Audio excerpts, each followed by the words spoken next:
క్రీస్తునందు ప్రియమైన క్రైస్తవులకు, సంఘములకు, సేవకులకు శుభములు, వందనాలు తెలియజేస్తూ ఉన్నాను. ఈరోజు ఒక ప్రాముఖ్యమైన అంశాన్ని మీతో మాట్లాడాలని ఆశపడుతూ ఉన్నాను. మొదటిగా, చాలామందికి క్రైస్తవులకు బహు ఇష్టమైనటువంటి పని ఏంటంటే ప్రార్థన చేయడం. ఎవరినైనా అడిగినా సరే ఏమంటాం? అయ్యా, నా కొరకు ప్రార్థన చేయండి అంటాం.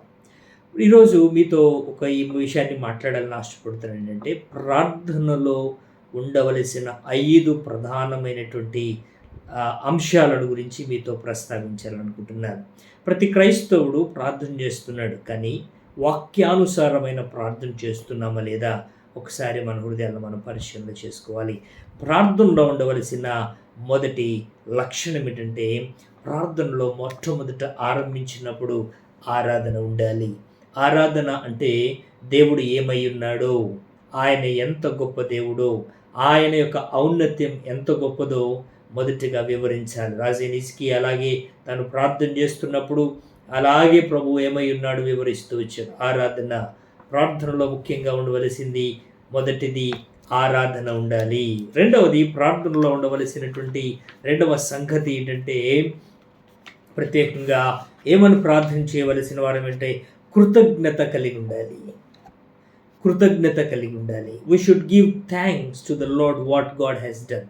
దేవుడు మన కొరకు ఏం చేశాడో, దేవుడు మనకి ఇప్పటివరకు చేసిన కార్యాలేంటో వాటన్నింటిని బట్టి మనము దేవునికి కృతజ్ఞత చెల్లించబద్దులమై ఉన్నాము. తర్వాత మూడవది, మన ప్రార్థనలో ఏముండాలంటే పాపములు ఒప్పుకోవాలి. We have to forgive our sins. ఏమైనా పాపములు తెలిసి తెలియక ఏ పాపములు అయితే ప్రభువుకి విరుద్ధముగా మనం చేశామో వాటిని దేవుని సన్నిధిలో, ప్రభువా నన్ను క్షమించు నాయనా, నన్ను ప్రభు దగ్గర నన్ను క్షమించు నాయనని ఒప్పుకోవాలి. మొదటిది ఆరాధన, రెండవది కృతజ్ఞత, మూడవది పాపమును ఒప్పుకోవాలి. నాలుగవది, ప్రార్థనలో ఉండవలసిన 4వ లక్షణం ఏంటంటే విన్నపములు చేయాలి. రిక్వెస్ట్, ప్రభువా నాకు ఇది కావాలి, నాకు ఇది అవసరత ఉంది, పలానా వాళ్ళకి బలహీనత ఉందని మనం పాపము ఒప్పుకున్న తర్వాత మనము ప్రభు సన్నిధిలో ప్రార్థన చేయాలి. ప్రభువా నా అవసరత ఇదయ్యా, నీ చిత్తమైతే ఈ అవసరత నాకు తీర్చని విన్నపము, నాట్ ఆర్డర్. ప్రభు దగ్గర మనం ఆర్డర్ వేయడం కాదు, విచ్ ఈస్ ఎ రిక్వెస్ట్. ప్రభు దగ్గర విన్నపములు చేయాలి. ఐదవదిగా మనం గమనించినట్లయితే ప్రార్థనలో ఉండవలసిన అక్కడంటే విజ్ఞాపన.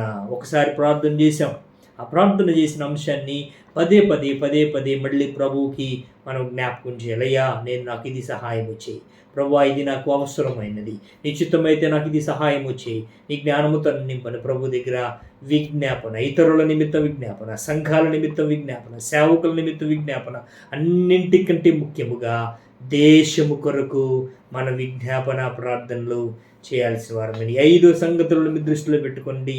ప్రార్థనలో ఉండవలసిన 5 సంగతులు: మొదటి ఆరాధన ఉండాలి, రెండవది కృతజ్ఞత ఉండాలి, మూడవది పాపములు ప్రభు దగ్గర ఒప్పుకోవాలి, మూడవది విన్నపములు ప్రార్థనలో ఉండాలి, నాలుగవది విజ్ఞాపన ఉండాలి. దేవుడు ఈ మాటలను దీవించి ఆశీర్వదించును గాక. ఆమెన్.